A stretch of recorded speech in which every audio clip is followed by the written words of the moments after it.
Fantastic. Thank you, Maya. It's very, very exciting to be able to have this privilege to share space with my brother this evening. We were conversing before everyone signed on, and it dawned on us that we have been friends longer than we have not been friends. Uh, and that is, to just to think back over how long we've been friends and everything that we've been through together and everything that we've witnessed together is just it's just a blessing. And so this is an ultimate privilege for me to be able to do this and engage with you in this way this evening. The way we usually begin our calls is you.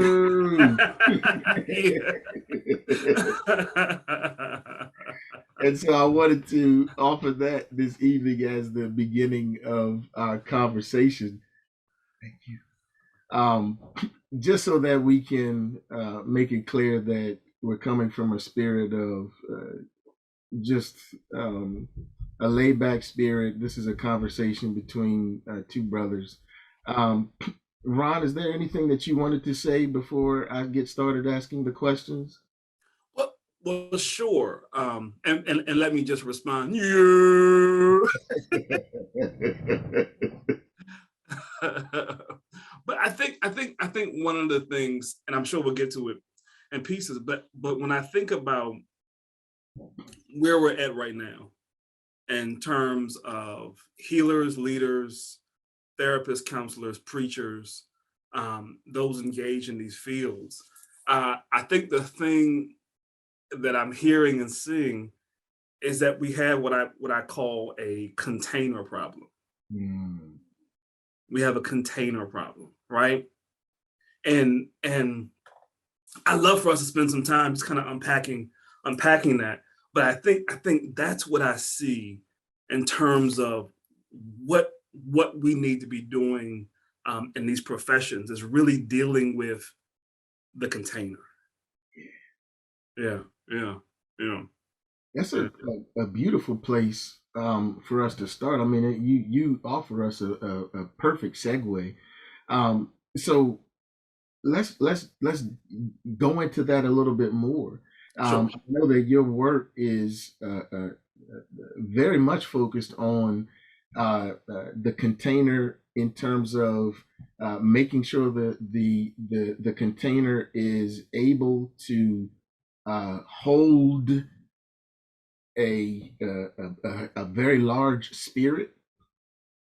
And I also know that the container, your work is focused on helping people exorcise Yeah. the traumas that they have experienced. And um, could you offer us a bit more detail in terms of how you've been helping both your parishioners as well as the St. Paul community Sure. in, um, working on their containers? Sure. Sure. George Floyd's death changed everything. Yeah. George Floyd was killed literally 10 minutes from where my church is. Dante Wright was killed 15 minutes from where the church is. Philando Castile was killed on the same street that my church sits on. And so when George Floyd was first killed, there was immediate response from the community, right? There were the protests, there were this activism, right? But there was also this sense of deep, unsettled, undealt with grief, right? And so I'm watching my kids, my 6 and my 10-year-old, ask me questions about, are we under war? Right? Are we in war? Because they're looking outside, they see burned down buildings, they see tanks, they see helicopters, and they're shaking, right? What do they every day we wake up, we smell the burning from buildings, and we see officers, and we see National Guard, and it was just a sense of grief, deep-seated, complex grief that set in. So one of the things we began to do was look for therapists and counselors those in the community started having healing spaces on the property where we did mindfulness training stuff. We connected people with therapists. One of the things we discovered real quick was that in the St. Paul community, the Rondo neighborhood is a predominantly African-American neighborhood in St. Paul. It's the only African-American community. It is Minnesota, y'all. Right. So in the Rondo community, which is where my church sits, in the middle, there were no Black therapists. There were no counselors of color, period. We were having to get folk from different counties and suburbs outside of our community to engage with our people, right? Mm-hmm.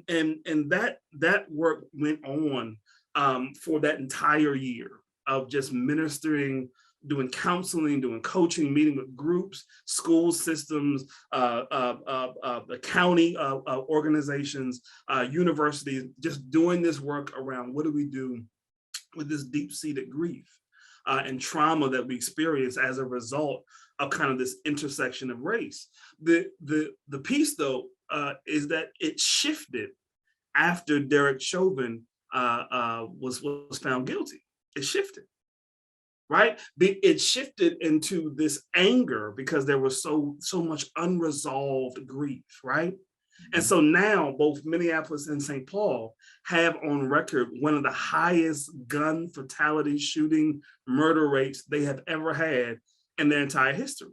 It is literally the wild, wild west out here. Last weekend, every 40 minutes, there was a carjacking in Minneapolis. Every 40 minutes, there was a carjacking. Right. And so what I'm noticing, man, is the people who were doing this work in the beginning, who were committed, who were lockstep with how do we lead, how do we consult, how do we engage. What I'm noticing is that they're burnt out. Mm-hmm. What I'm noticing that first piece of the container problem is a structural issue. Yeah. They are cracked, they are fractured, they are tired, they are wounded. And the question is, can a cracked, fractured glass hold water? Mm-hmm. And the answer is yes, but not for long. Mm-hmm. And not without potentially doing damage to itself and the contents of the water. And that's what I'm seeing in our leaders right now. It's a container problem. Yeah. I love the way that I love the presentation of this as a container problem, especially considering that in previous conversations, you and I have talked relatively extensively about kintsugi and that, you know, the Japanese practice of breaking and rebinding, and specifically rebinding with glue or plaster that has flecks of gold in it. Yeah. Now, what was once looked at as a broken vessel is now a vessel that the cracks are being highlighted, right? And the cracks are a thing of beauty rather than something to be hidden. And so, with that in mind, I'm wondering what are some of the cracks that you are observing right now that you believe have the possibility to be points of beauty in the future? Absolutely. I think one of the major cracks is actually a capacity issue. Okay. Right. And it has everything to do with being overwhelmed. Right. If I took, I thought I had one, but I don't. I might. No. Here we go. See, this is how you know I'm an actual preacher, right? I got communion elements in the room. Look, but this is how you know I am not a preacher. Look, I ain't behind you.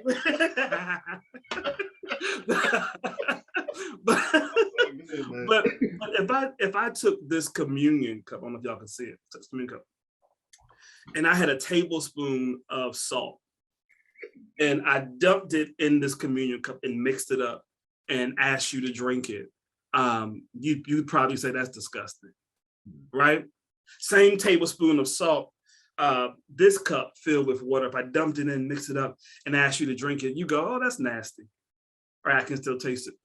But if I took a whole bathtub, a whole swimming pool full of water, to that same tablespoon of salt, dumped it in, mixed it up, asked you to drink the water, you would barely taste the salt at all, right? Because the issue was never the amount of salt. It was your capacity to hold water, right? Right? And so part of the cracks that we've got to deal with is this understanding that we have gotten so consumed with the table of salt. It's all we see, it's all we talk about, and we've made no room to do the mindfulness trainings, to do the work around expanding our capacity so we can hold more water. Yeah. That's why this work that you all are doing is so incredible and needed, because these are the things that get us to be able to dissolve and deal with all the mess, the heaviness, the trauma, the grief that we experience as therapists and counselors and leaders and teachers and pastors, right? It's not in focusing on the salt, it's focusing on expanding our capacity so that we can begin to dissolve and handle what we see. Yeah. So seeing the, if I hear you correctly, seeing the being able to look back and see how we once considered ourselves a small vessel, and in the future being able to see that we have been able to increase as a vessel, that's going to be a thing of beauty for us to reflect. That's absolutely. You have an opportunity every time you embrace trauma, right? You have, whether it's vicarious or whatever else, every time you embrace it, you have an opportunity. Yeah. If you don't do this work around mindfulness, if you don't do this work around engaging yourself and making room for yourself, if you don't do that work in that piece of engaging the trauma, you will always lean towards burnout, compassion fatigue, all that kind of stuff. Yeah. But if you can put practices in place at the inception, the moment of the trauma experience, if you can become unenmeshed, if you can create room for your container, right? If you can do that, then you have an opportunity to lean into vicarious resilience, right? So in vicarious resilience, now I'm looking at my community and I'm saying, I don't know how you have survived all that stuff, but you did. Mm-hmm. I don't know how these kids are able to get up every single day with gunshots all night and carrying all this grief, but they do. And because they did, there's something in that I can pull and begin to use as some energy, as some availability for myself and the work I do. Yeah. Right? Yeah. It's the opportunity. Yeah. And so with that in mind, I know what most of your practices are, but there's a very significant question for a lot of our participants, a very significant question for people who look like us in the world is, what are some of your practices that you use to make room for yourself? What are some things that bring you joy, that give you, that energy? Yeah. To be on the front line. Yeah. Can we model two of them? Yeah, we got to. Come on. We got to. Okay. These are my new two favorite ones. Okay. Okay. So I get excited because I know it works and I know we need it. Right. Yeah. I know we need it. Okay. Yeah. And these will require you to move. So if you need to cut your camera off and do what you got to do that. These will require you to move. Don't be sitting still. Yeah. These will require you to move. So the first practice is around resilience. Right? Is around resilience. And what I'd like each of you to do is just to put your hands out in front of you. Just put your hands out in front of you. I don't know what your day was like. I don't know how much stuff you had to do or what you had to encounter, but I wonder if you spent any time today looking at your hands. I want you to just for a minute to just look them over. Look them over. I got a manicure last week and broke my nail. I'm looking. I was mad this morning. I was like, man, wasted all my money.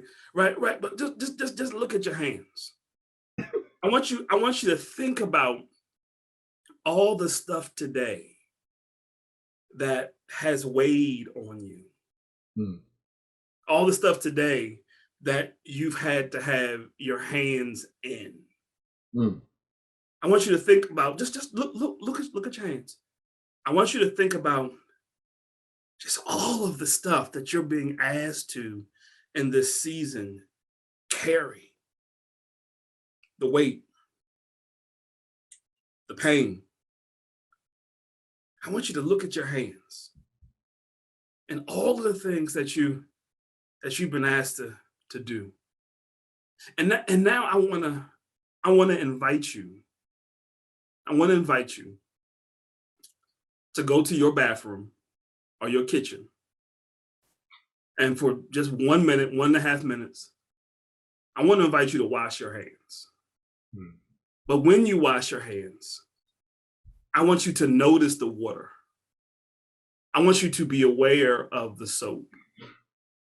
I want you to be aware of the towel that you dry your hands with. I want you to experience the water washing over your fingers. I want you to experience the weight of the soap just massaging out the dirt and the grime of the day. I want you to experience the softness of the towel laying and resting over your skin.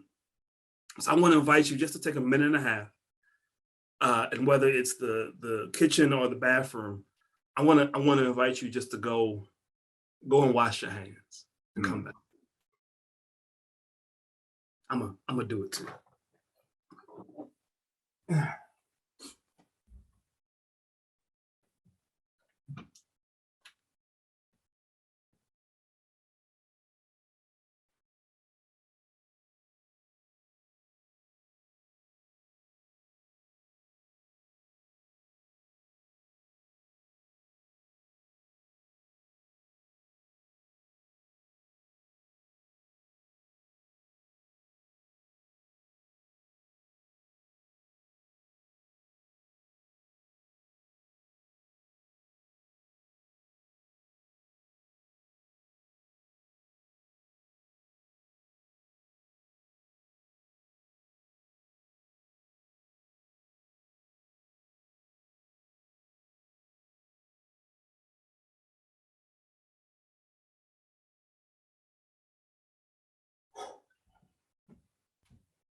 Lenny, when was the last time you washed your hands like that? Mindfully. Mm. Mm.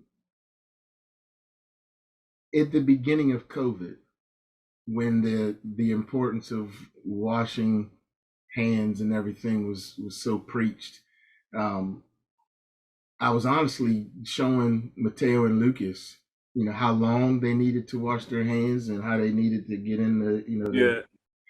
so even then it was different because I wasn't actively appreciating the washing. I was doing the washing from a modeling perspective. Yeah. So I honestly can't remember. What did that experience do for you as you wash your hands this time? For me, it was incredibly moving because um, having the privilege to plan this conference was amazing. And at the same time, having to balance the conference planning with all of my other responsibilities has been challenging. Yeah. And to think that something as quote unquote simple as washing my hands could generate warmth, could generate feelings of newness, of freshness, of cleanliness. Um, it was, it did all of that for me. It did all of that for me. Yeah, man, that's so good to hear. That's so good to hear. We talk about, I know you and I talk about a lot, the beloved community, Yes, sir. right? But there's also a resilient community, right? And part of what it means to be resilient is to make space and make room for our own humanity. Yeah. That's what happens when we wash our hands. We are reminded that we are sacred, Yeah. that we are present, that we are connected to the divine, right? We are reminded that this work has weight. I think about when playing football or some other a sport that requires you to put on armor or put on a helmet or put on pads, right? Right. And we can do that. We put on the pads, we put on the armor, we put on the helmets, and we go out every single day and we fight. Yeah. But we forget that carrying that weight has a cost to our humanity. And when we take off that weight, we need to be reminded, be massaged, right? Mm-hmm. Because in many ways we have been chafed. Mm-hmm. We have been scarred, right? There's a weight to wearing that armor all day. It's doing something to your skin, right? It's doing something to your humanity. And again, as healers, as leaders, as therapists, as counselors, as teachers, we rarely ever make time and make space for ourselves. Yes, sir. Right? Yes, dude, I started going every 2 weeks. I get a manicure and a cigar. Yeah. Every 2 weeks, man, it's changed my life. It's changed my life. But it was so heavy. Yeah. This work around grief and trauma and that intersection of race and trauma. And then, the church and all the deaths as a result of COVID, it was so heavy that I had to be reminded that I'm not just leading in it, I'm experiencing it. Yes. I'm present in it, all of me.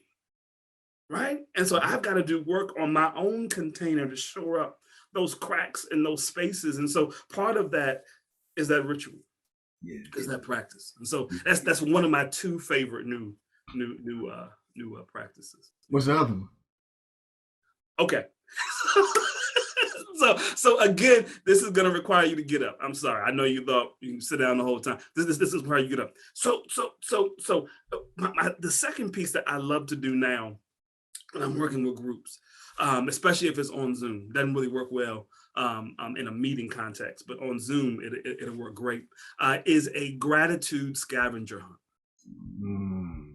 It's a gratitude scavenger hunt. And let me say a word about why this is important first before we actually practice it, right?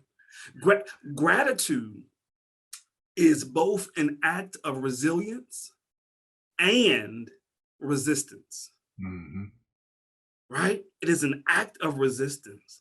We are hardwired to have this negativity about, right? We are hardwired to see negative, right? You think about the deer in the forest. The deer ain't thinking about them flowers. He's thinking about them wolves, right? The deer is thinking about them lions and tigers and bears, right? We are hardwired for negativity, right? It's built into our neurons, it's built into our DNA. And so when we practice gratitude, it is an act of resistance to the way in which we are hardwired. We are literally rewiring ourselves, commanding ourselves, reshaping and restructuring ourselves every time we do that work. All right. And in doing it, because it is an act of resistance, it's also an act of resilience. Because again, the weight of the mess can I curse on here? Yeah. Okay. The weight of the stuff Okay. we experience right on a I'm day-to-day basis. gonna tell y'all right now, if we were on the phone together, Yeah, I would have. Yeah. But I was reminded I got the communion cup right here. You can't cuss in close proximity to the No, communion. no. Yeah, That won't work. That won't work. But the weight of the stuff we experience has an effect. Yeah. And so that's why gratitude is both an act of resistance and resilience. So here is the gratitude scavenger hunt. And again, we'll take just 1 minute, 2 minutes at max. But I like for you in the space that you're in, in the space that you're in, I'd like for you to find three things. One, I'd like for you to find something that is your favorite color. Something that is your favorite color. Secondly, I'd like you to find something that's useful to you. Something that is useful to you. And then third, I want you to find something that you think tastes good. Mm. So again, number one, I want you to find something that is your favorite color. Number two, I want you to find something that is useful to you. And then number three, I want you to find something that you think tastes good. Tastes good. Wow. So we'll take 2 minutes. Take 2 minutes.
All right, I think we're mostly back.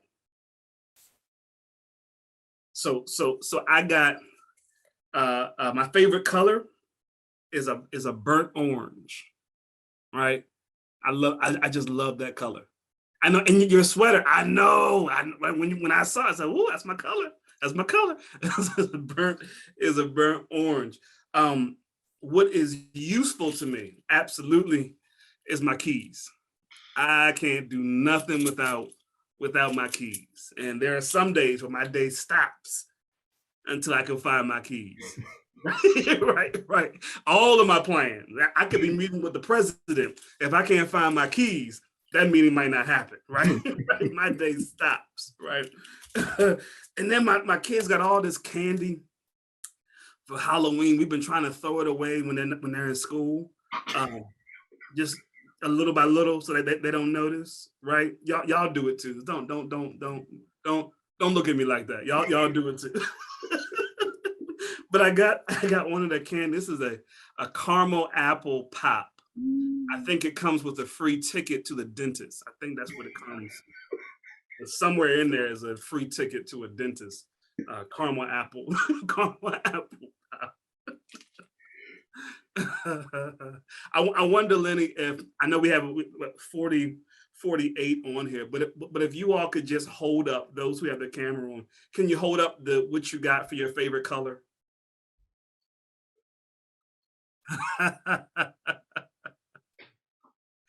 I love it. I love it. I love it.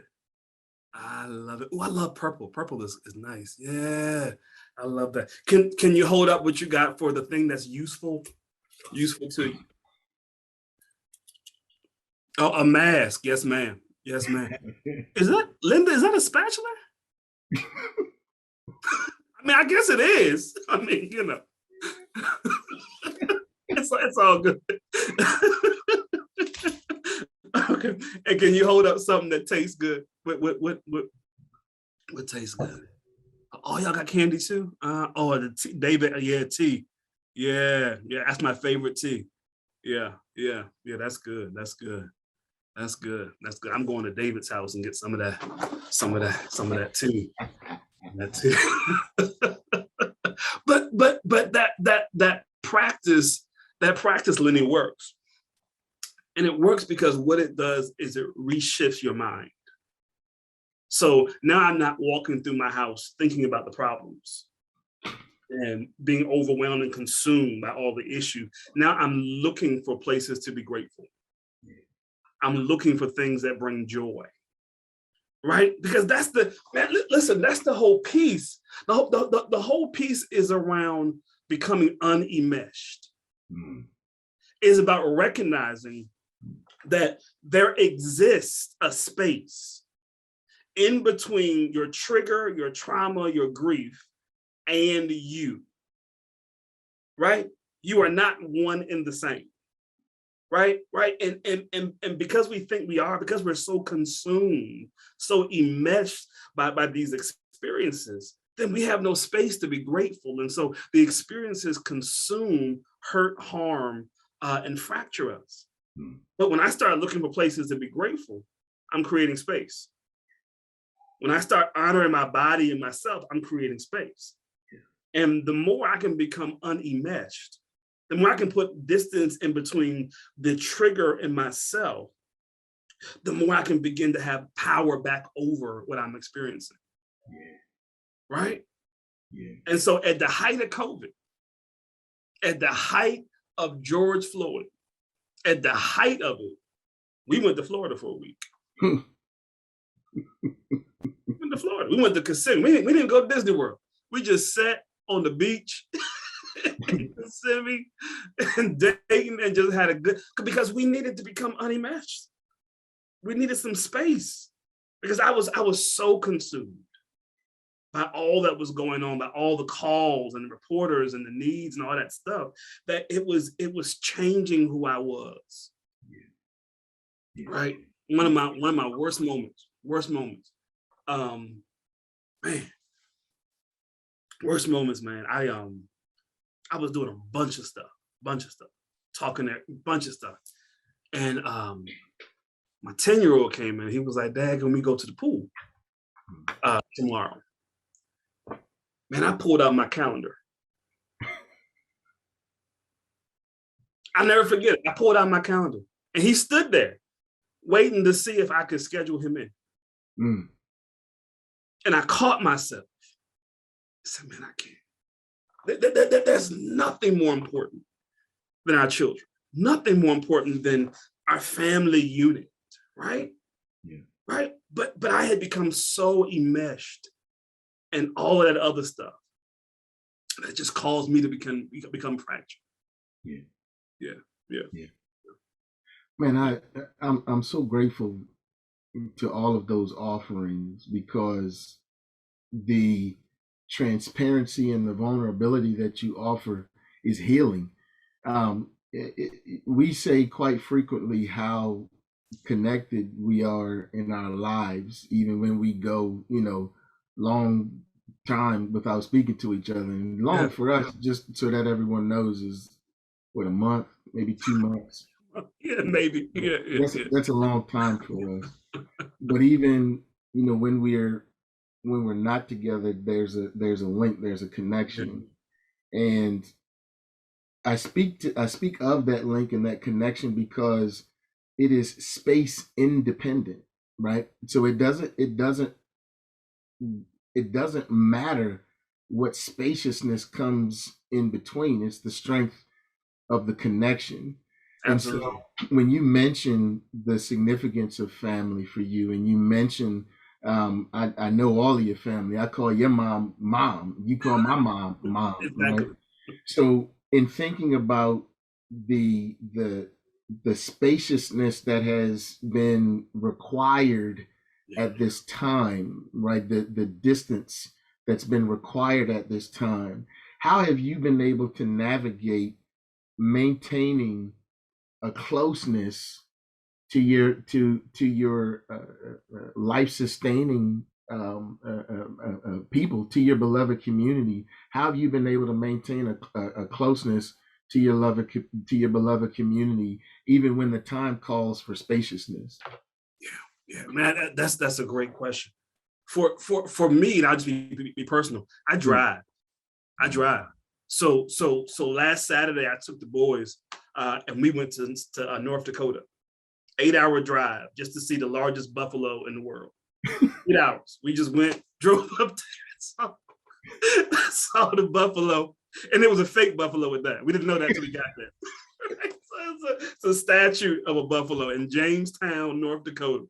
Right. And literally an 8-hour drive to see a statue. Right. Spent the night in Fargo and then drove back to Minnesota. But just that space, right, of just being with them, of separating and hanging out with them is everything to me. It's everything to me. So I just look for opportunities to get all of us away Yeah. from this, because this stuff is consuming, not just for me, but I did an interview Wednesday with NPR on grief, right? And it was grief in a time of pandemic and the church and all that kind of stuff. So Ebony, my wife, was listening in while I was doing the interview. She had to turn it off, right? Because she's listening to all of these people call in and talk about this person died, that person died, I'm feeling this, I'm suicide, I'm this, right? She's listening to all that, and it was too much for her. Right? I think sometimes we don't recognize that our spouses and our children feel that vicarious trauma. They feel that energy. They feel that tension. They exist in it with us. And so if we can pull away, they also need to get pulled away too. Yeah. So if it means jumping in the Jeep and driving 8 hours to see the statue for literally for 10 minutes, we walked around it. My boy said, "That's it." So that's it. And then we drove back. But if that's what it means, then that's what we must do. Yeah. Because they're experiencing this thing with us. Yeah. They're in it. How do you, I mean, in the midst of all of the hats that you wear, in the midst of the importance that you hold to the community, how do you give yourself permission to pull away? So at the height of COVID and in the midst of the George Floyd murder, how did you give yourself permission? What was the thought process you went through to give yourself permission to say, you know what, I need to take a break, family, let's go?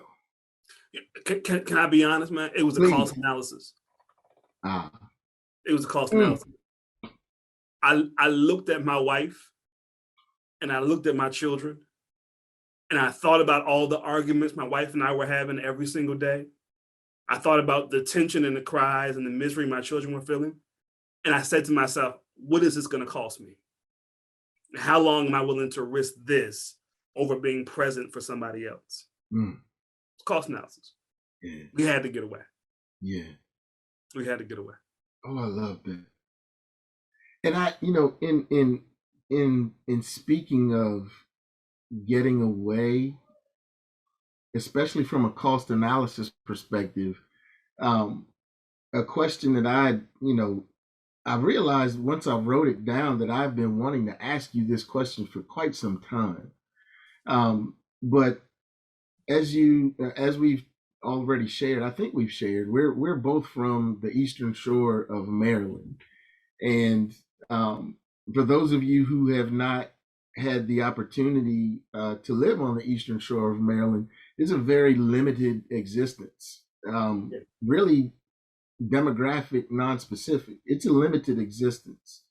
And so when you look back on the various stages and settings of these stages of your life, so from the Eastern Shore of Maryland to our time at Morgan State University in Baltimore to Yes, sir. your time in law school in Lansing to your time in seminary in Virginia to your first charge in Delaware, now to St. Paul.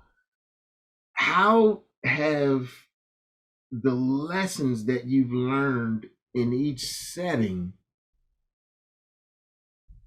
contributed to the being that you are today? Brother. Yeah, what a great question, man.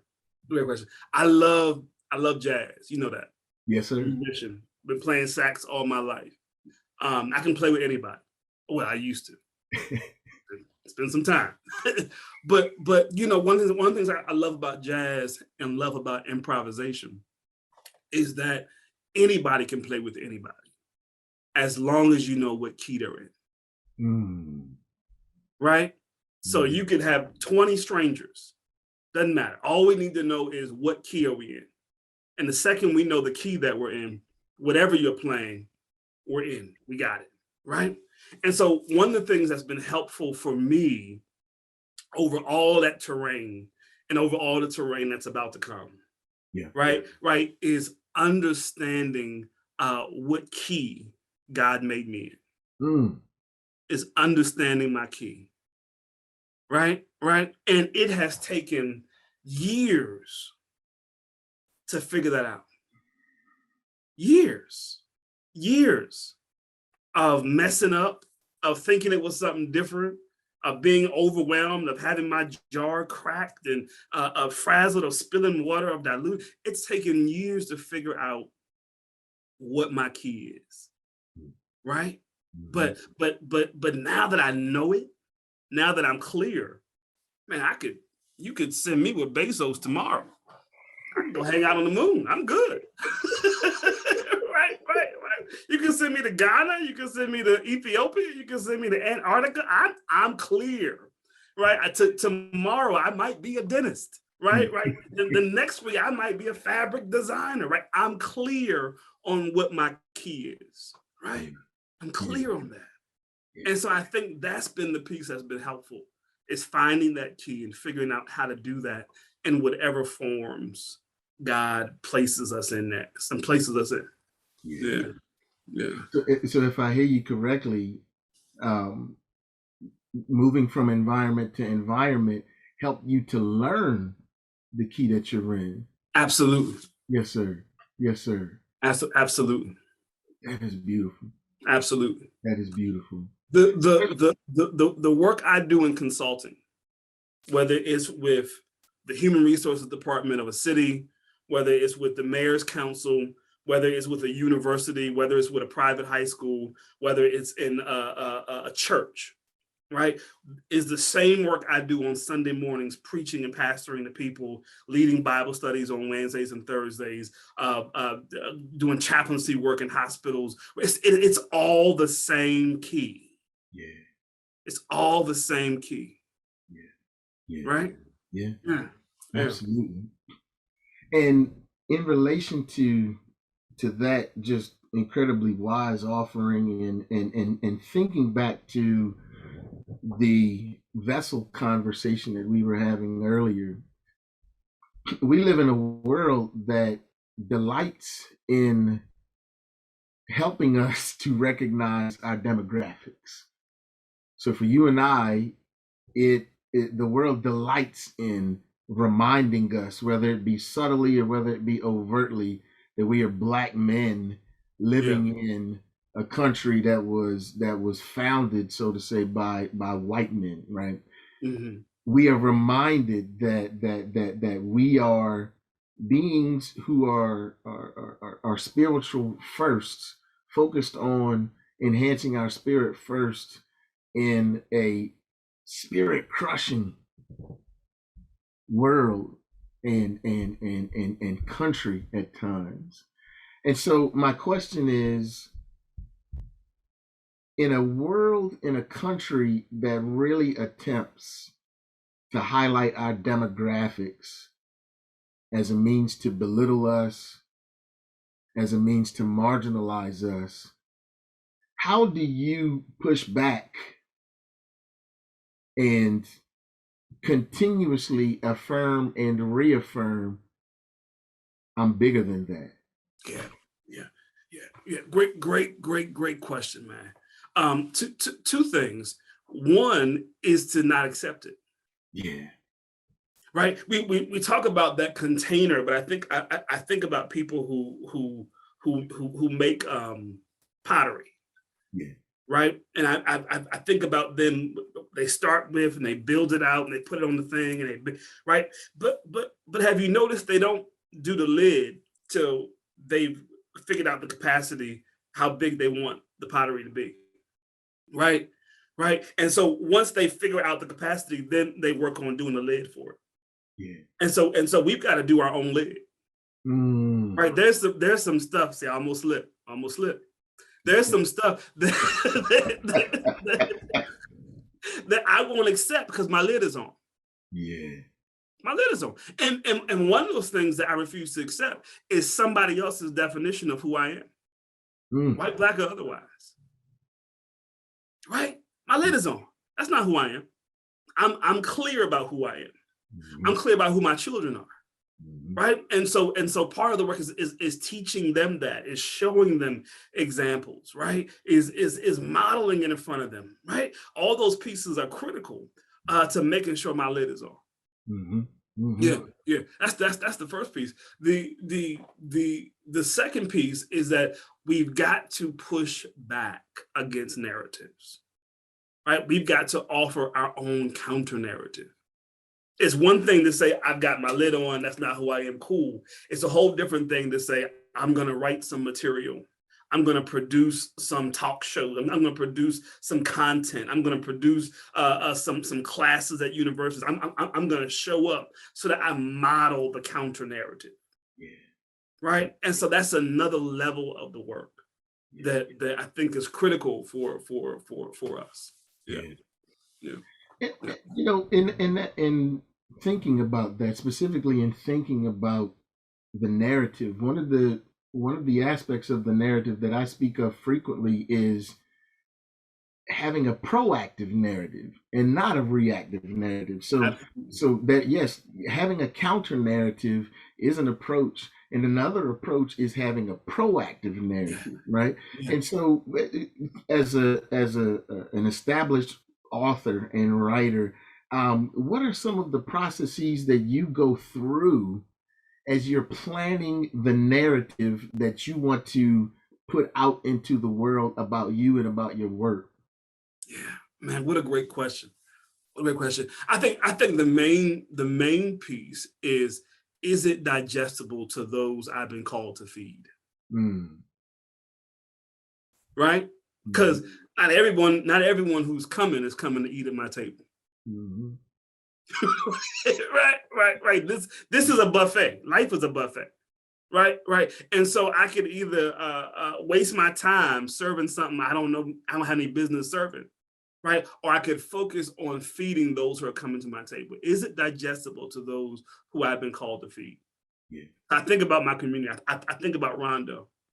I think about the critical importance of modeling what it means to be a Black man in front of my two Black sons.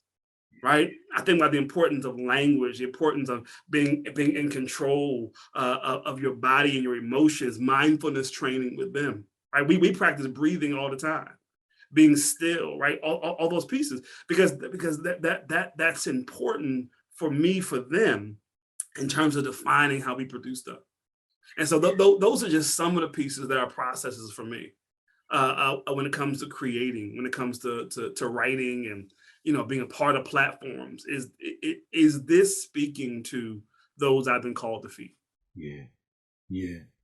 And it's a in that regard, speaking to those who we've been called to feed, who you've been called to feed, we're living in, again, an increasingly and it's quite unfortunate, but we're now that we're emerging from being at home with COVID, it seems as though we're emerging into a country that is dead set on schism, that is dead set on separate, is dead set on this is who I am, and I don't really care about who you are. And the way that I will illustrate that I don't care who you are is I will be as overt and as imperialistic and as privileged as I can possibly be in establishing my will over whatever it is that you call your will.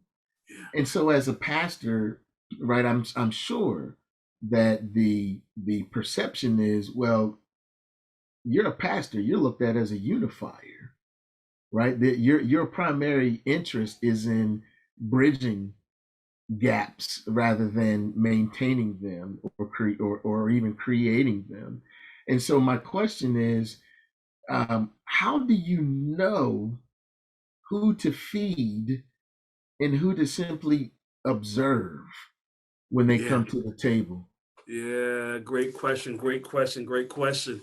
And it has everything to do with this idea of dehumanization, right? Because part of the reason I can't see your humanity is because I don't recognize my own. Come on now. Right. You cannot empathize with someone you do not see as equal or human to yourself. Right. I can sympathize with the dog. I'm sorry, Fido. You didn't get the bone, but I can't empathize with that. Right. You cannot empathize with those that you do not see as human. And so the problem with that is that part of the reason we don't see others as human, part of the reason that we don't see the humanity in others, right, is because we've stopped operating in our own humanness, right? Those 6 core emotions, right? The ability to be connected to our body, be connected in space, the ability to be connected in community, right? We've shut all those functions off. And because we've done that, we've dehumanized ourselves.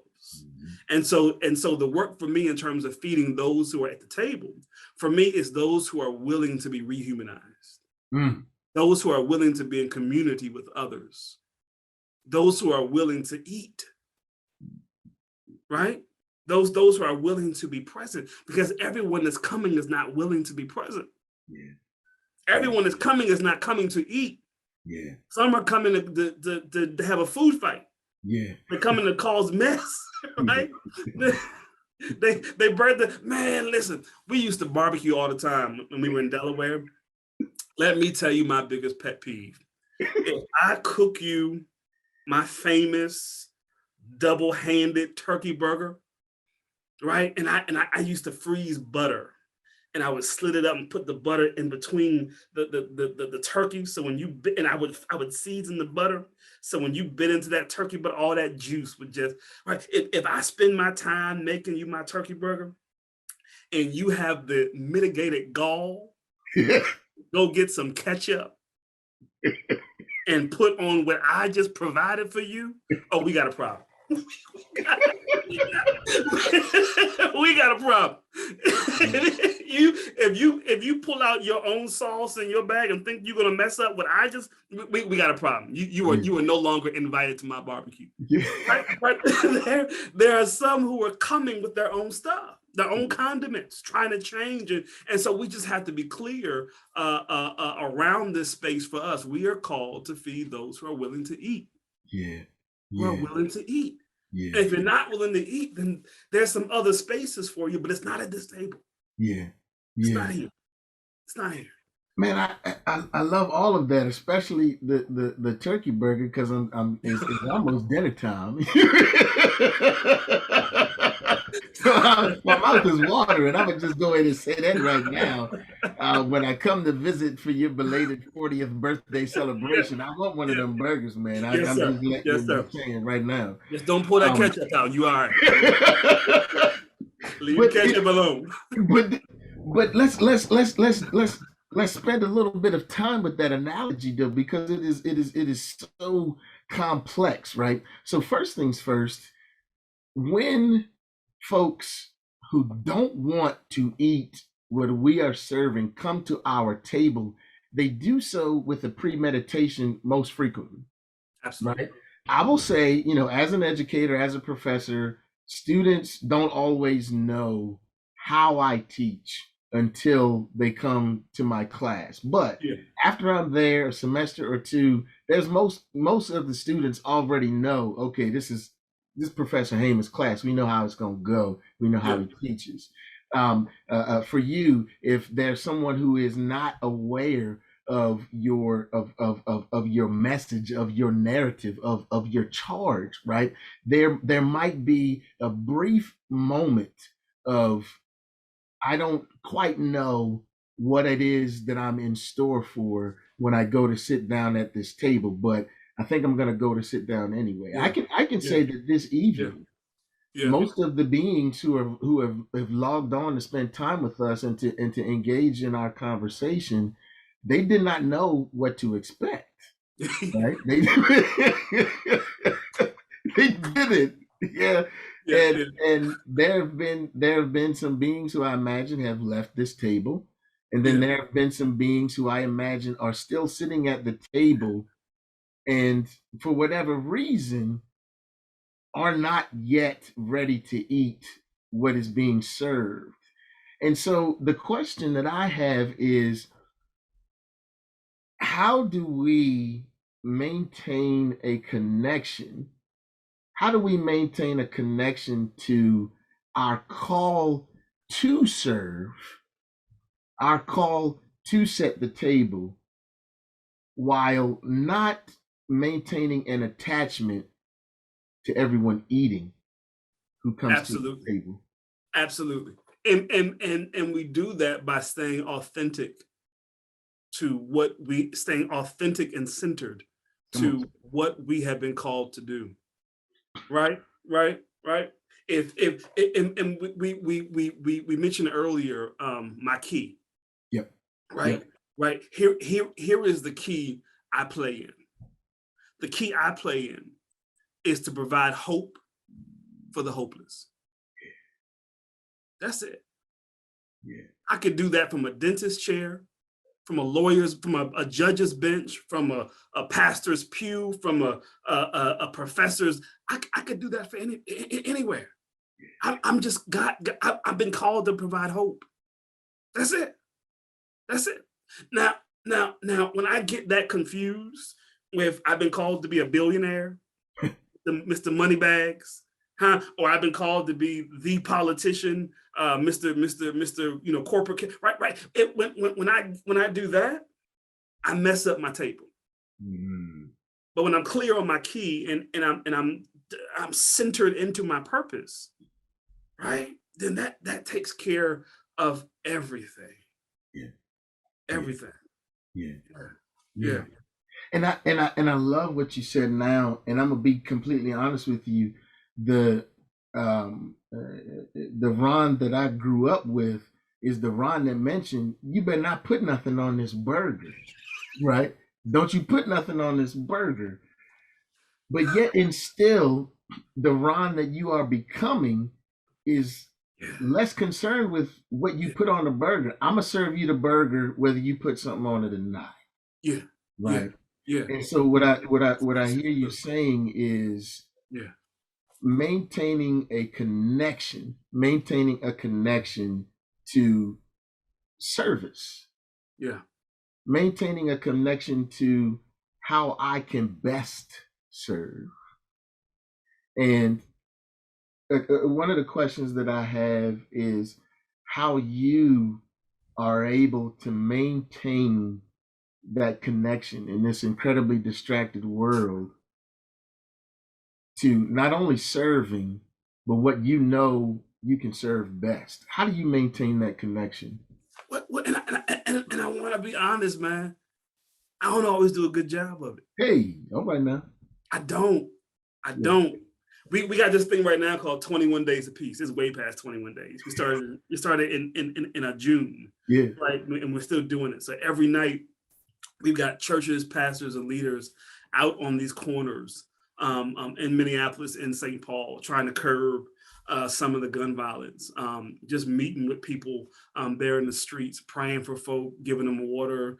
We've been doing vaccines and booster shots, all that kind of stuff for the community. But there are some nights I just can't go out. Yeah. I can't do it. There are some nights where the idea of seeing my brothers and sisters in pain, wounded, literally shooting up in front of us, right? There are some nights where I just can't take it.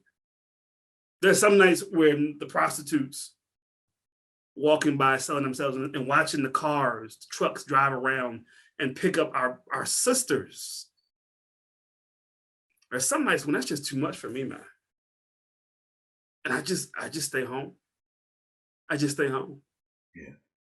Yeah. You know, so I don't I don't always get it right. I struggle with it. I think what helps me is that I make it a mission every day to do the best job I can. Right? My father said something to me. Actually wrote it in a book to me. He said, "Love the people, preach the word, love the people, preach the word."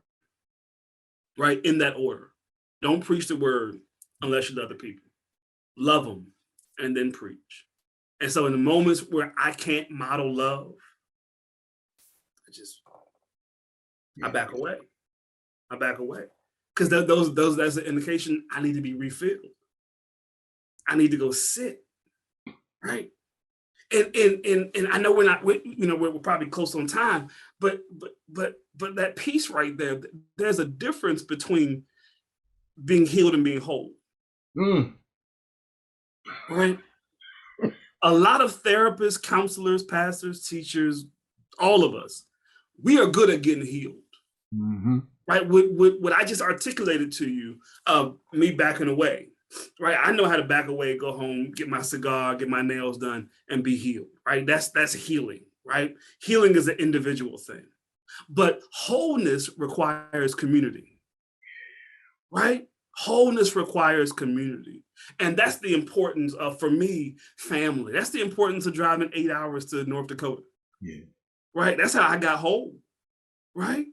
Tonight we're going to an orchestra, just me and the boys of Black Panther. Yeah. Right. To me, that's wholeness.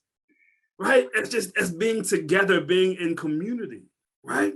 And so the more I'm able to model those spaces, increase that distance between the trigger and myself, create that capacity for the container, the more I'm able to heal and be whole and function.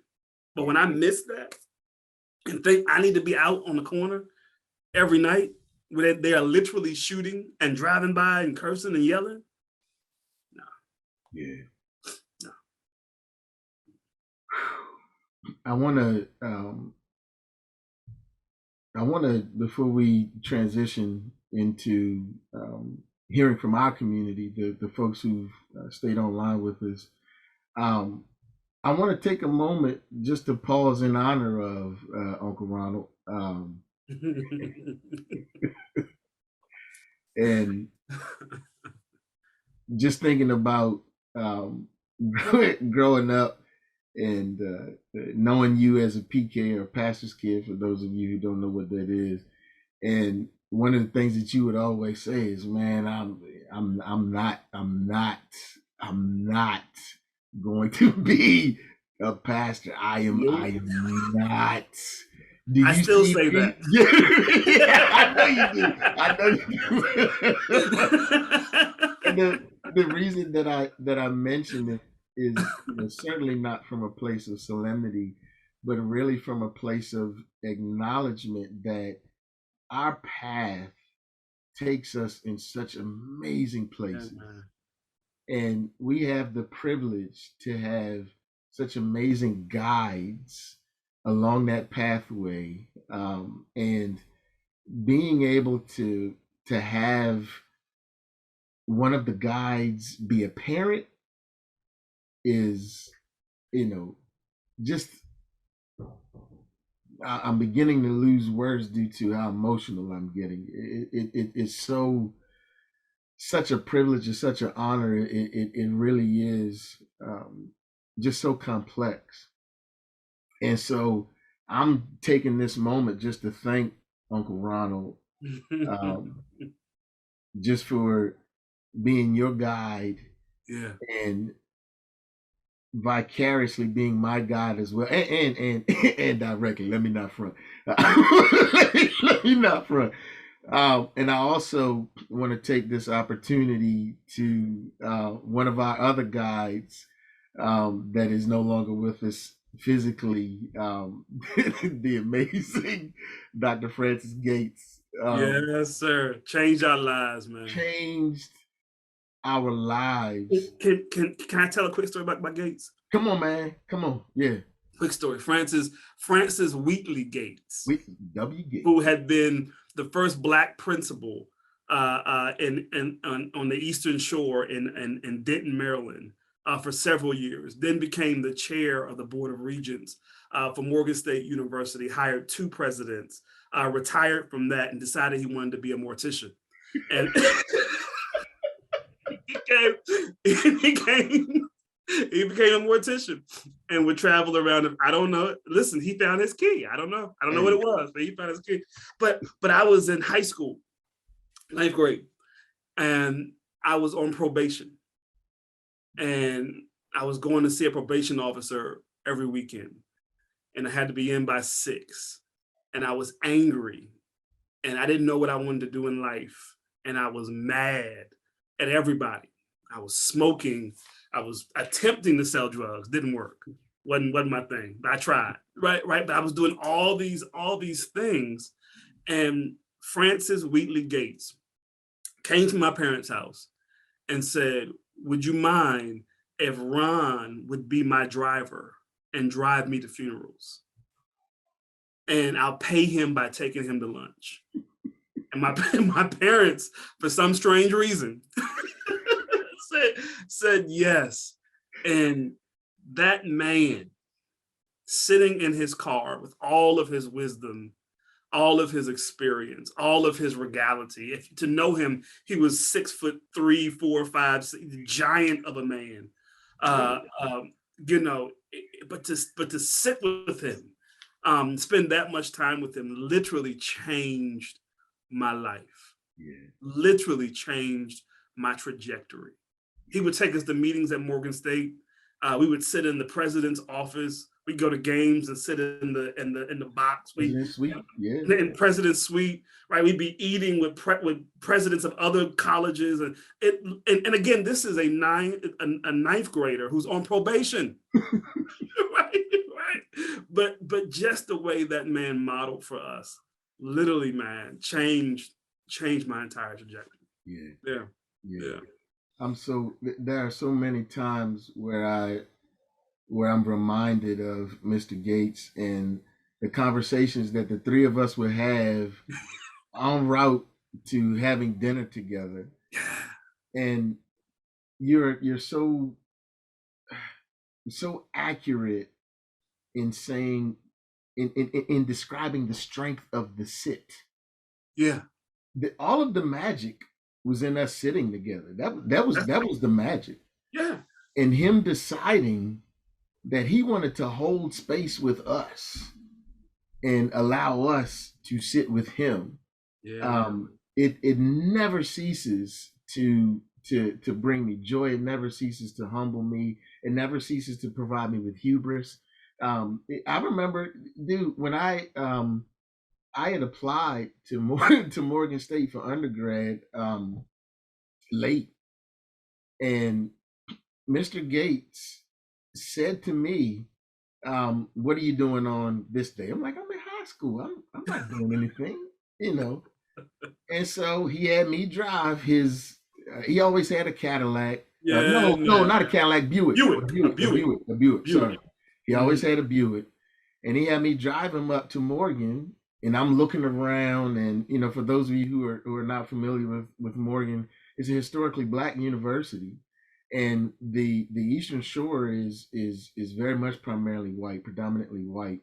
Mm-hmm. And so looking around the campus of this university, of this institution, and seeing all of these people who looked like me and just smiling and laughing and just being themselves.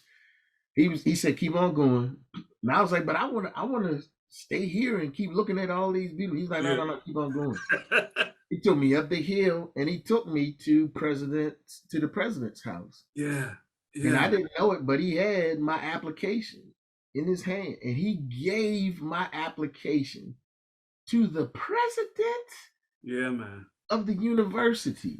Yeah, man. And it was at that moment that I said to myself, I have to have, there is no way that I will ever be able to thank this being for having so much faith in me. And I said at that moment, oh, I have to be able to do this for at least one other person. I have to. Absolutely. And that, we certainly have had a wealth of models, and for that I'm very sincerely grateful. But at this point, I really want to hear from the folks in the community. Maya, have you been receiving questions or comments or anything that we'll be able to field, that Dr. Ron will be able to field at this time? So far, we have just received a lot of appreciation for being able to witness this conversation. And some responses to the practices, but sometimes folks just need a reminder or the encouragement to submit a question. So this is that moment for folks to think about something they want to ask or share. You can enter it in the chat and I am happy to read it aloud, or you can use the raise hand function and I will call on you to share your thought or question with our speakers. And I am just going to briefly say that I'm so glad that this is what we chose to do. And as soon as the question that we asked Lenwood was, who would he be excited to be in conversation with? And your name came up like instantly, and I'm so glad it did. So honored. And just hearing all of your wisdom and your stories and such a range of emotion. At one point I was crying, at another point I was laughing, and I'm just so glad that this is where we landed. So I'm honored to be a part of it. Doc, hey, while we wait for questions, I want to be on record and just pointing out how much of an honor this is. Man, look, we have always talked about, what if we just, happen to record? Have a little podcast and just talk. Yeah, absolutely. Absolutely. Just a what if. Yeah, and having this privilege. I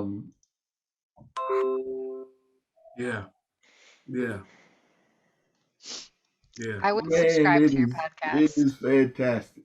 It is an honor. Absolutely. Absolutely. And it brings me so much joy. Man, same here. And I hope that that's what was felt tonight. Yeah. Joy. Joy. Gratitude. Yeah.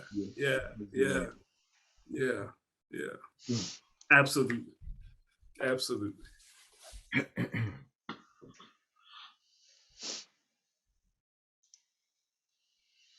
that's a good one. Okay, so there we go. Rebecca would love to hear the story of how you found your key. How did you arrive on hope for the hopeless as your life's purpose? Beautiful. Beautiful question. I was in seminary in Chesapeake, Virginia. Went to Regent University for my master's, and then Lancaster Theological Seminary for my doctorate. Oh, I forgot Lancaster. Yeah, but I was at Regent, and things were not going well. Not going well. I worked for the Virginia Bureau of Prisons, And part of my job was to go to the houses of the guys who were being released and to meet with their families to make sure there were no weapons, no drugs, no other felons. And so I traveled the entire state of Virginia most days, meeting with families of men who were convicted felons and were looking at getting out. And I'll never forget, man, Doctor, you're gonna have me start crying now, man. Jesus, Lord, Jesus. I'll never forget. It just kept happening over and over again, Maya. Just kept happening. I would go in these houses and I would sit with these families in their most broken state, right? Because, when you get caught up on a Fed crime, they take everything. Everything. So most of these houses had no furniture, had no heat, no electric, no running water. They were just shells, and they had families living in there in desperate conditions, sleeping on the floor with nothing, right? But I would go in these houses, and I would sit at the table and we're going through the checklist, and almost every single time, a Black mother, a Black sister, a Black father, a Black uncle, Black brother would look at me and say, "You look familiar. Are you related to?" And they would just name somebody. And it kept happening, right? It just kept, and I'm going up and down. And it just kept happening that in the midst of conversation, someone would say, you look familiar. But what I came to realize is what they were seeing was hope. That familial, communal peace that binds us all together that they had lost. They were seeing it and reflected in the way I honored them and sat with them at the tables and conversation. It was filling them, and in it, they were saying, "I connect to that. I see you." That's when I knew, oh, this is my key. I gotta just be present and offer hope to people. And everything else would just work itself out. Yeah. I started to laugh because, being from the Eastern Shore, there's an increased likelihood that you're related. At some point. You're like, well, hold on, let me think about it. Yeah, I might be. Yeah. Absolutely. Oh my goodness, man. Oh man. Yeah.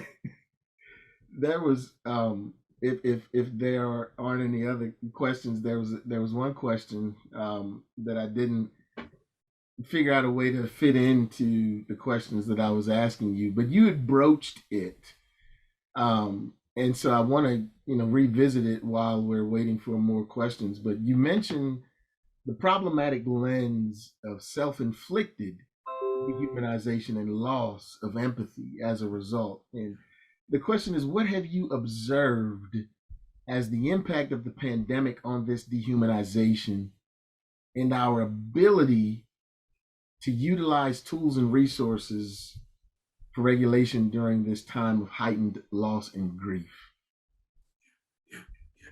So let me focus on the tools. Yeah. Because I think that's the bigger piece. I just did a piece 2 weeks ago with Ramsey County. There was a mass shooting here in St. Paul 3 weeks ago. 14 people shot. I think one person died, 3 arrested. And some of the county members were at the bar when the mass shooting happened. So the county asked me to come in and just do a healing circle, right? So I'm doing this piece. I'm meeting with these folk. We're having conversation, and it struck me, nobody's breathing. Nobody's breathing. I can tell, right? Because when you're breathing, you're loose, right? When you're breathing, there's movement. When you're breathing, right, there's a sense of calmness. When you're breathing, you look different, you sound different. Everyone is reacting and responding out of no breaths, right? And so one of the tools that we employed immediately in that minute is, let's do some breathing exercises. Let's breathe deeply. Let's practice breathing. Forget everything else. We'll get to all of that. But let's be reminded that we're human and need to breathe. And one of the practices I did with them is I did the hugging exercise. So I had them take their dominant hand and put it over their heart where they could feel their heartbeat, and their other hand and put it over their torso and just lightly press while they were breathing, right? To literally give themselves a hug, to be aware of their humanity, of their body, of their presence. And it shifted the whole conversation. What I'm seeing is that our leaders aren't breathing. They're just reacting, responding to your earlier point. They're not being proactive. Just reacting and responding. Mm-hmm. That's what I'm saying. And what what is manifesting is a body of people who see that as what to do. There is no breath before the response. There is no breath while the question is being asked. There is a general disregard even for the question. There are preconceived responses. Yeah. And the question that I consistently ask, well, most of the time myself, but when we're watching the news, I'll ask, Allie or maybe the boys, they're not paying attention.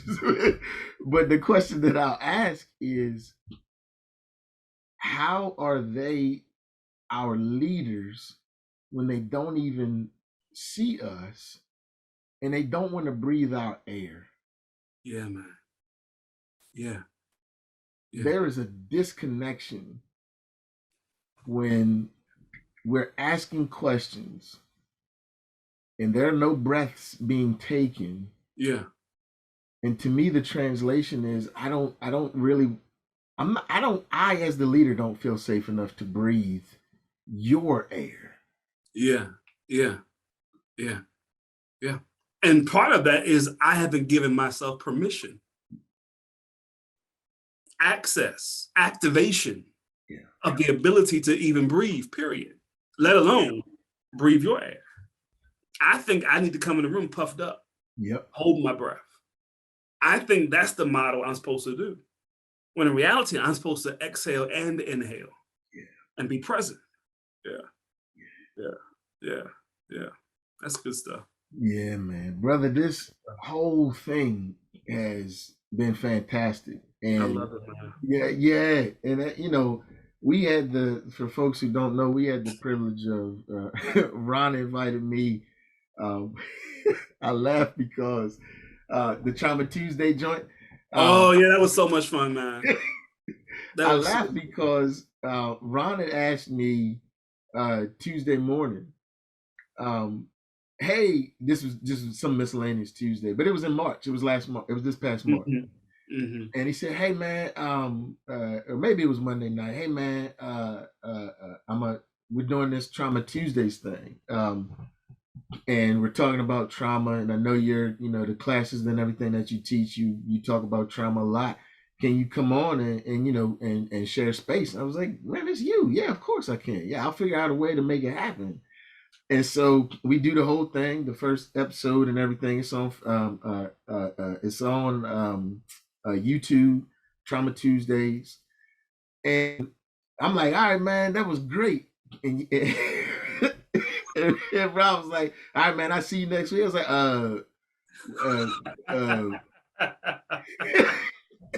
so I didn't know that he was like, yo, this is gonna be all 4 Tuesdays in March.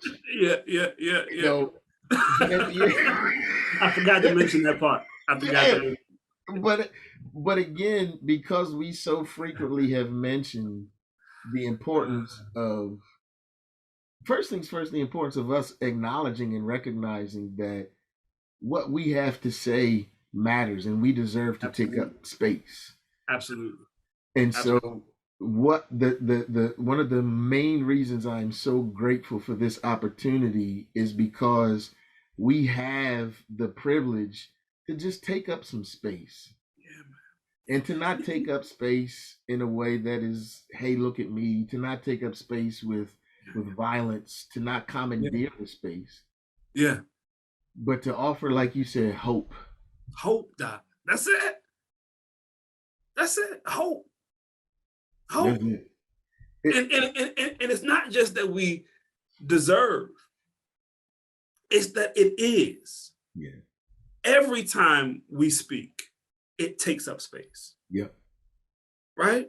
Every time we wake up and walk into a room, we take up space. Right? By birthright, we take up space.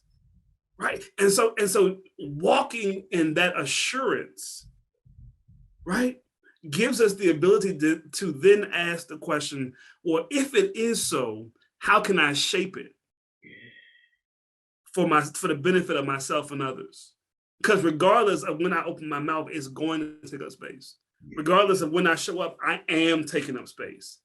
Right? So given that as a definite, as an axiom, as that's just what it is, how do I shape it for myself and others' benefit, that when I show up and when I speak, it has some effect, right? Yeah. A health promoting effect. Yeah. There you go. Yeah. A loving effect. Yeah. A hopeful effect. Yeah. Yes, sir. Yes, hey, sir. Man, I love you, brother. I love you, man. I swear to God, I do. I swear to God. Somebody asked me the other day, I think it was Brandon, one of my friends. He said, well, who's your best friend? I said, well, Lenny is not my best friend. Lenny is my big brother. Yeah, that's a whole different category. we are family for real. It's like, this ain't a friend that you can get rid of. We are family. That's my big brother. Look, real quick, we about to run out of time. And so Maya said, well, who would you want to talk? I was like, my brother Ronald. She was like, I didn't know you had a brother. I was like, oh, yeah, well. Well, let me explain. Everybody, thank you so much for this opportunity. Ron, man, I love you. May God continue to bless you and keep you. I'm so grateful for your work. I'm proud of you, man. I'm grateful to call you brother. I'm excited for everywhere that we have to go next, not just you and I, but the folks who we're in community with right now. We have work to do, but we get to do so with joy. We get to do so with love. We get to do so with hope. May you all be well. Thank you all for a fantastic day. Don't forget that we have a brilliant musical offering coming up. What is that? 7 o'clock, Maya? You know the 7 o'clock. Yeah, right here. Ron, I think you said you have plans, but you also said you're a big fan of jazz. So if you can stay, you are more than welcome to stay. We're going to have an amazing performance. And I just want to thank you both from the bottom of my heart. There's so much gratitude coming in through the chat. And so I'll make sure to share that with you. And I just hope that wherever we all land, we get to be in your presence again, Ron, because it was just such a joy. Thank you so much. I'm going to stop talking because I'm going to start crying if I don't. But it's tears of just joy and gratitude. So thank you so much. And be well. All right. Blessings to you all. Thank you. Thank you.